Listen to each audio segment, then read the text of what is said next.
আপনাদের আসতে কোনো অসুবিধা হয়নি তো? না না, সেরকম কোনো অসুবিধা হয়নি, কিন্তু আপনাদের রাস্তাটা খুবই খারাপ। আসতে গিয়ে যে আমার কত রকমের সমস্যা হচ্ছিল। হ্যাঁ, যা এবড়ো খেবড়ো রাস্তা।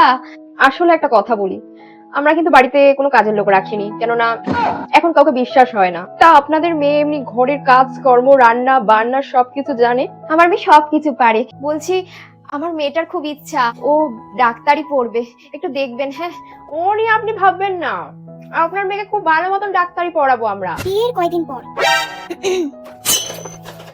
আমার ঘরে সমস্ত কাজকর্ম করা হয়ে গেছে, রান্না বান্না, ঘর মোছা, বাসন মাজা সবকিছু হয়ে গেছে।